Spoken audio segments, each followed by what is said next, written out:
বিসমিল্লাহির রহমানির রহিম। আসসালামু আলাইকুম। কৃষিকথা ইউটিউব চ্যানেলে আপনাকে স্বাগতম। এই মুহূর্তে যে যেখান থেকে বসে আমার এই অনুষ্ঠান দেখছেন সবাইকে আন্তরিক শুভেচ্ছা জানিয়ে শুরু করছি আজকের ভিডিও। দর্শক, আজ আমি আসছি একটা বিলের মধ্যে, যেখানে খোলা বিলে হাঁস পালন করা হচ্ছে। এখানে অনেকগুলো হাঁস দেখতে পাচ্ছি। আমি এই খামারের কাছে এই হাঁস বিষয়ে বিভিন্ন তথ্য জানবো এবং আপনার কাছে জানার চেষ্টা করবো। চলুন দর্শক, শুরু করা যাক আজকের ভিডিও। আসসালামু আলাইকুম। ওয়ালাইকুম আসসালাম। ভালো আছেন ভাই? জি ভাই ভালো, আপনি ভালো আছেন? আলহামদুলিল্লাহ, খুব ভালো আছে। আপনার নাম কি? আমার নাম মোহাম্মদ সাইফুল ইসলাম। এখানে কতগুলো হাঁস আছে? এখানে 1100 পিস। এই হাঁসের বয়স কত? এই হাঁসের বয়স এই 1.5 মাসের বয়স। 11 পিস হাঁস, 11 পিস হাঁস। এই হাঁসগুলো কোথায় রাখেন? এই হাঁসগুলা মাঠে খাইতেছে। মাঠে কি খায়? মাঠে ধান শামুক এগুলা খাচ্ছে। হাঁস পালন করার অভিজ্ঞতা কত বছর? এই প্রায় 18 বছরের মতো। হাঁস পালন করে 18 বছর মতো। আপনি এই যে হাঁসগুলো পালন করতেছেন, এই বাচ্চাগুলো কোথা থেকে সংগ্রহ করতেন? এই বাচ্চাগুলা আমরা এই তারাকান্দা বিসমিল্লাহ আমার হেসারি থেকে। নাম কি খামারের নাম? ওনার নাম হলো মোহাম্মদ মাসুদ রানা। উনি ভাইয়ের কাছ থেকে সংগ্রহ করছি। এই যে হাঁস পালন করতে গেলে বিভিন্ন পরামর্শ দরকার, সেই পরামর্শগুলো কে দেয়? সে আমাদের মাসুদ রানা ভাই। সে কি আসেন? উনি সবকিছুই অভিজ্ঞতা ওনার জানা আছে। উনি সবকিছুই বলতে পারে। হাঁসের যে কোনো সমস্যা উনি সমাধান দেয় আমাদেরকে। হাঁস পালন করতেছেন ডিমের জন্য না মাংসের জন্য? ওইটা ডিমের জন্য করতেছি।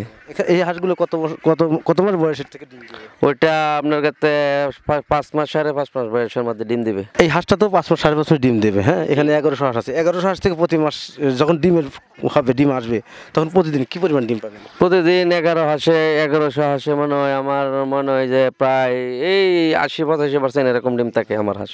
প্রতিদিন কত টাকা ডিম বিক্রি করবেন?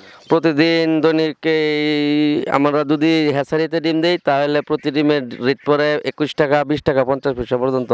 এখানে দিলে আমাদের ডিমের লাভবানটা একটু বেশি আছে। আবার যদি আমরা ওই যে এর কাছে বিক্রি করি, লোকাল বাজারে বিক্রি করি, তাহলে একটু কম আসে আর কি। আচ্ছা, হাঁস পালন করে আসলে কি লাভবান হওয়া যায়? হ্যাঁ জি, আমি লাভবান। আচ্ছা, এই যে আপনি যে 20-22 বছর আপনি হাঁস পালনের অভিজ্ঞতা, হ্যাঁ, শুরুটা কিভাবে করছিলেন?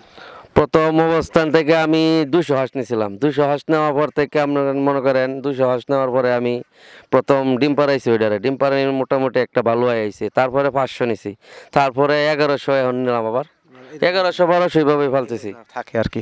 আপনি এর পূর্বে কি পেশার সাথে জড়িত ছিলেন? এর পূর্বে আমাদের কৃষিকাজে পেশা ছিল। আচ্ছা, কৃষিকাজের সাথে অনেক লাভবান নাকি হাঁস? কৃষিকাজের থেকে অনেকটা লাভবান। 1000 হাঁস পালন করলে, হ্যাঁ, সারা বছর ডিম খাওয়ার পরে লাস্ট পর্যায়ে কত টাকা বিক্রি করা যায় হাঁস? ওই লাস্ট পর্যায়ে ওই হাঁসগুলা প্রায় 1100-1000 হাঁস থাকলে প্রায় এই 40-45 হাজার টাকা বিক্রি করা যায়। প্রায় এই 4 লাখ 5 লাখ টাকার মতো বিক্রি আসে। সব মিলে আলহামদুলিল্লাহ ভালো আছেন। সব মিলে এই 1000 হাঁস থেকে মাসিক আপনার কি পরিমাণ আয় থাকে? প্রায় 70-70 হাজার টাকার মতো আয় থাকে। 60-70 আয় থাকে আর কি। আপনি এই যে সব খরচ বাদ দিয়ে, এটা আপনি ছাড়া আর কে দেখাশোনা করেন? ওইটা আমি আছি, আমাদের এক ছোট ভাই আছে, 2 জন আর কি। দর্শক, আমাদের সেই খামারি ভাই যিনি এখানে 1100 পিস হাঁস আছে, খাকি ক্যাম্বেল, এই হাঁসগুলো পালন করতেছেন এবং এই হাঁসগুলো সংগ্রহ করছেন মাসুদ ভাইয়ের কাছ থেকে, যিনি একজন অভিজ্ঞ খামারি এবং হ্যাচারির মালিক। যেখান থেকে বাচ্চা সংগ্রহ করার পরে আজকে উনি মনে করছেন যে তিনি স্বাবলম্বী হতে পারছেন। তাই এই প্রেক্ষিতে আজকে এখানে আসা এবং এর কাছ থেকে অনেক কিছু জানা। সেই মাসুদ ভাইকে অসংখ্য ধন্যবাদ জানাই, যার দ্বারা এতগুলো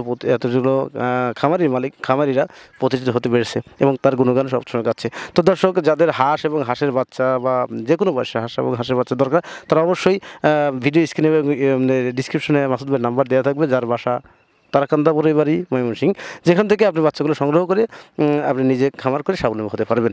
তো দর্শক, আর পরবর্তী দেখা হবে পরবর্তী ভিডিওতে।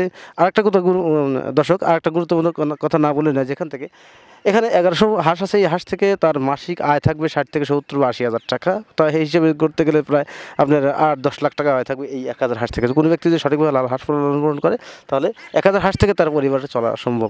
তিনি পূর্বে কৃষিকাজ করতেন, এখন মূলত হাঁসের খামারে আসছেন, তাও বিগত মানুষের দেখে এখন মূলত সে স্বাবলম্বী। তাই খামারিদের উদ্দেশ্যে বলতে চাই, যারা হাঁস ক্রয় করুন, অবশ্যই মাসুদ ভাইয়ের কাছ থেকে হাঁস ক্রয় করুন এবং সঠিক জনের কাছ থেকে হাঁস ক্রয় করে আপনি স্বাবলম্বী হতে পারেন। তো দর্শক, আজ পর্যন্ত দেখা হবে পরবর্তী ভিডিওতে। ততদিন ভালো থাকেন, সুস্থ থাকেন। আল্লাহ হাফেজ, ধন্যবাদ।